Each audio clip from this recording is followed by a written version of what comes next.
adik-adik, kita bertemu kembali di ibadah sekolah minggu. Wah, Tuhan sangat baik ya adik-adik. Kita bisa beribadah untuk hari ini dan dalam keadaan yang sehat. Kalau begitu, mari kita memuji Tuhan dengan semangat dengan lagu Firman Tuhan Kudengar.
Adik-adik, dengan sikap hormat kepada Tuhan, mari kita berdoa.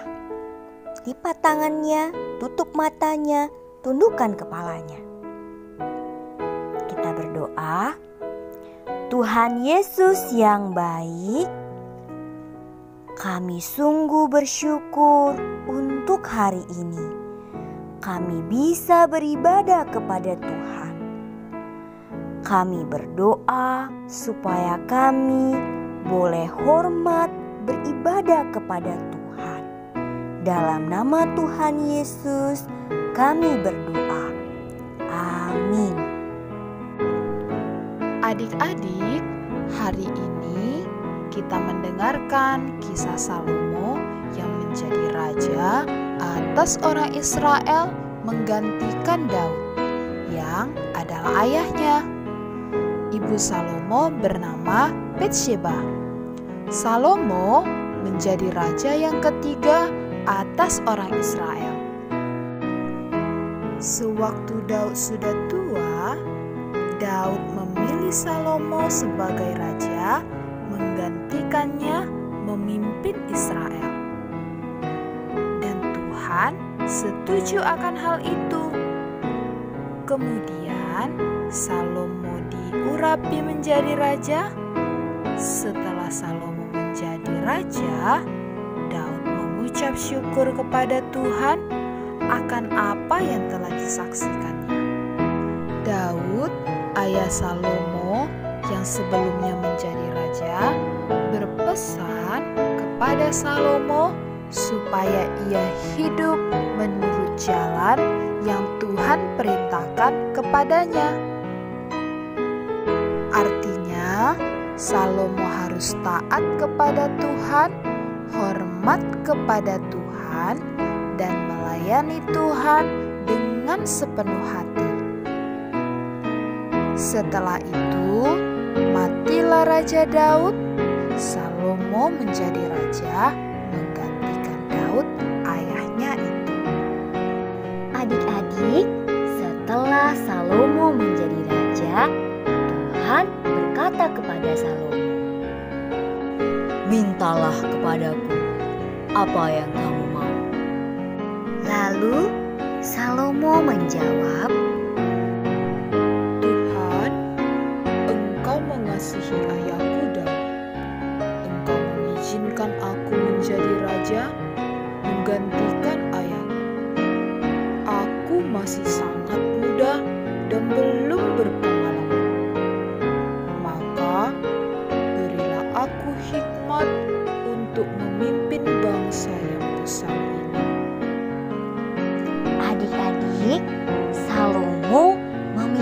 hikmat kepada Tuhan untuk memimpin sebagai raja. Dan Tuhan sangat senang mendengar itu. Maka Tuhan memberikan sesuai permintaan Salomo, yaitu hati yang penuh hikmat dan pengertian diberikan kepada Salomo. Bahkan apa yang tidak diminta Salomo diberikan Tuhan juga, seperti kekayaan dan kemuliaan.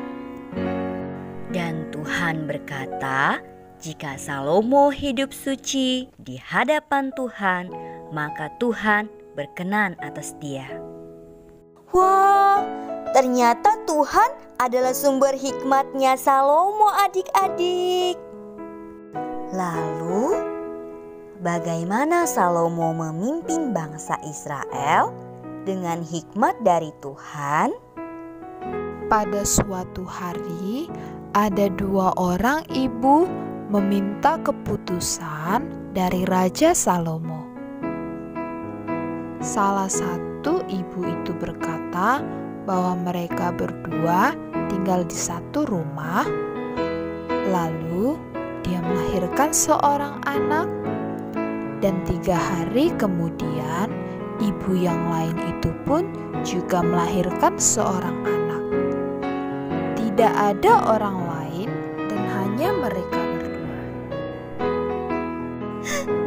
Pada waktu kami tidur, anak perempuan itu mati karena dia menimpanya. Tapi kemudian dia menukarkan anaknya yang mati dengan anakku yang hidup. Sewaktu aku bangun tidur, aku mengenali anakku. Itu bukan anakku. Anakku tidak mati. Demikianlah penjelasan seorang ibu itu. Tetapi ibu yang satu lagi menolak tuduhan itu. Demikianlah mereka bertengkar di depan Raja Salomo. Bagaimana Raja Salomo mengatasinya ya? Adik-adik, hikmat yang dari Tuhan memimpin Salomo untuk mengambil keputusan atas kejadian itu. Salomo berkata supaya bayi yang hidup itu dipotong 2 dan diberikan kepada ibu itu masing-masing setengah bagian. Hah? Bayi itu dipotong 2? Perempuan yang adalah ibu bayi itu tidak sanggup mendengarnya dan berkata, "Jangan, Tuanku Raja, daripada anak itu mati, berikanlah kepadanya." Tapi perempuan yang lain itu berkata, "Potong 2 saja, supaya aku tidak dapat, kau pun tidak dapat."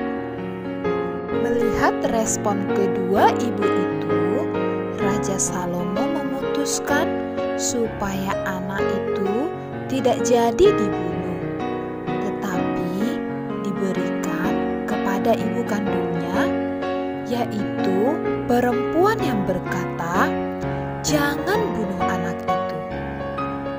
Seluruh orang Israel yang mendengar itu menjadi sangat hormat kepada raja, karena mereka melihat bahwa Raja Salomo memiliki hikmat daripada Allah.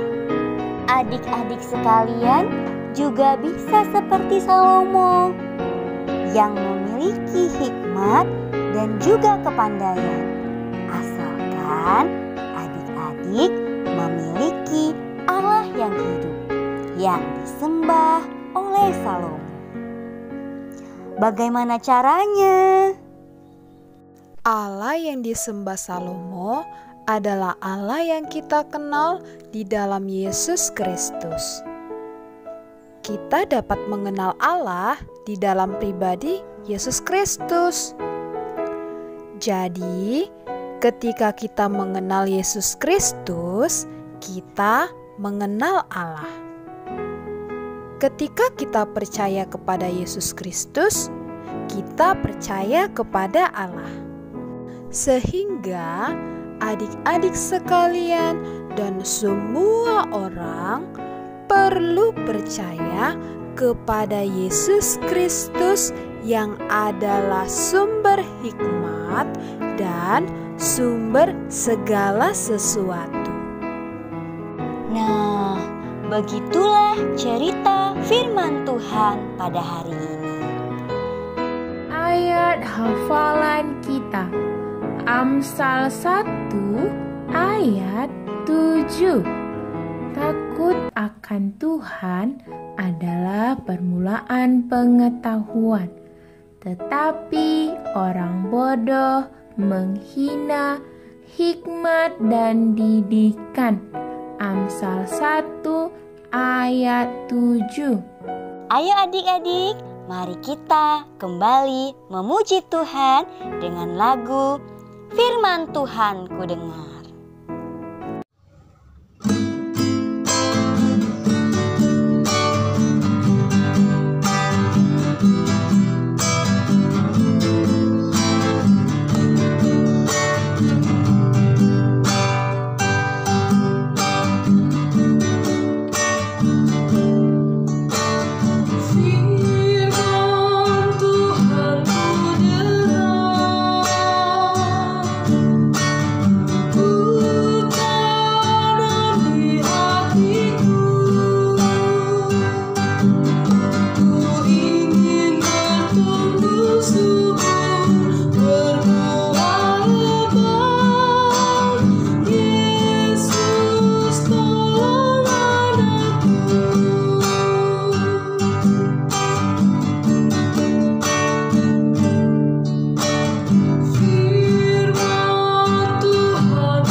Mari kita bersatu di dalam doa.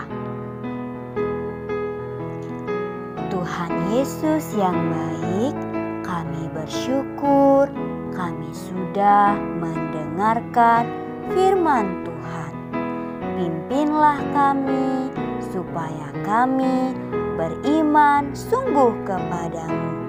Dalam nama Tuhan Yesus kami berdoa. Amin.